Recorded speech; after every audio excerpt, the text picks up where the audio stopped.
These carburetors were good when they were being used back in the days, back in 80s, 90s. These systems were pretty good because their work was to just mix air and fuel. That time there were no strict fuel guidelines. They were not as strict, not like nowadays. And so as time went on, they moved away from the carburetors to now fuel injection. My name is Stephen Bogwadongo from Kwamaiko. I'm a farmer and I love traveling. Now, that love for traveling had been limited by my use of carburetor vehicles. Because this vehicle originally, this is the original engine, it's a 6-cylinder carburetor. I had changed the carburetor 3 times. And the third one was really consuming, and any mech I called was not able to solve that issue. So I parked the vehicle for almost a year. I was getting about 5 kilometers per liter. So the fuel consumption was very bad. Now I expect to get about 14. The last time I came from Nyanyuki with it, you know, when you're coming from Nyanyuki, you're actually coming downhill towards Nairobi. I spent almost 13,000, 11 to 13,000 on fuel. And with the regular vehicle, I spent about 5,000. Almost all car manufacturers were using carburetors, but as time went on, you'll find that tuning them is an issue. Also getting spares, because it has moving parts that wear out with time. So getting genuine spares is another issue. And other than that, you find that it has some problems like morning hard starts. It has high fuel consumption. It needs consistent tuning. Like you have to like touch it every 2-3 weeks, and you find that it doesn't guarantee you'll go to Mombasa and come back, or a long journey and come back. If you go to a high altitude environment, you find that it's not able to adjust automatically. Start.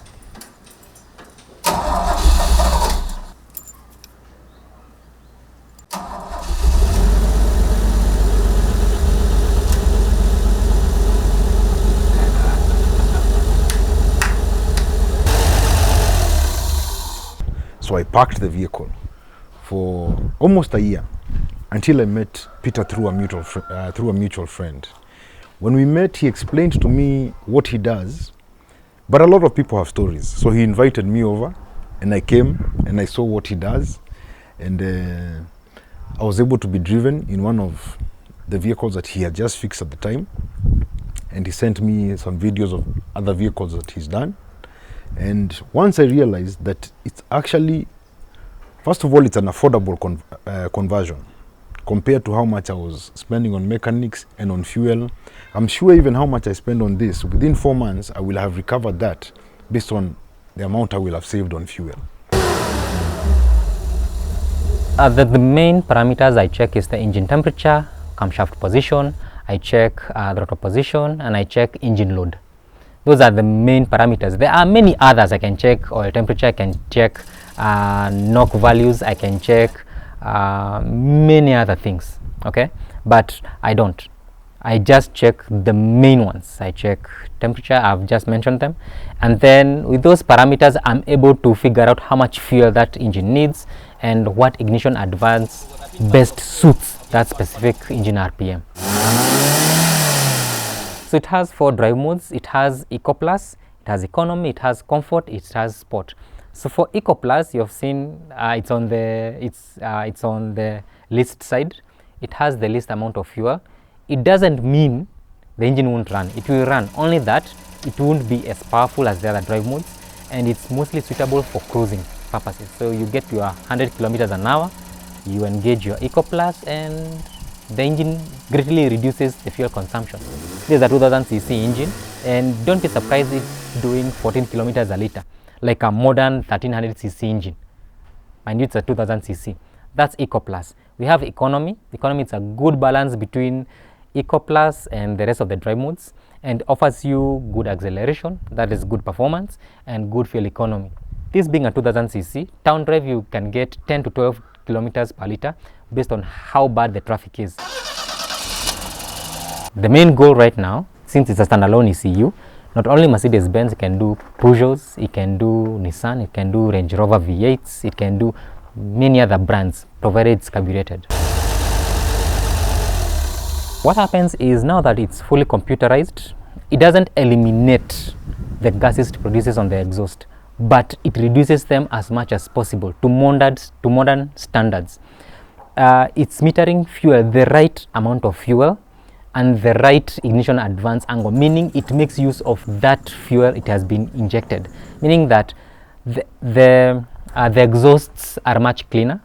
You won't see dark gases coming from the exhaust pipe. It means that as much as yes, it's an old machine, it will still burn cleaner like a modern internal combustion engines.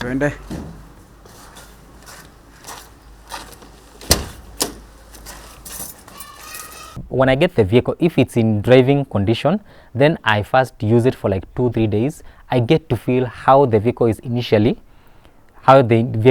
feels with the carburetor, and then once I change the system, I upgrade the system to now EFI, I also do the same thing, drive it for a couple of days as I tune, and the thing that comes as the very first thing is the acceleration response. The performance increases immediately. As much as yes, the engine doesn't change mechanically, but you feel the response is immediate. Why? And where does that power come from? The precise tuning and the precise fuel delivery. That makes all the difference. Fuel delivery, perfect. Ignition angle, perfect. That's why you get power from it. Easy drivers zinafanya kazi fiti. Not as you get what? Imagine. Yes, of course. Yes. Naziona. Yes. But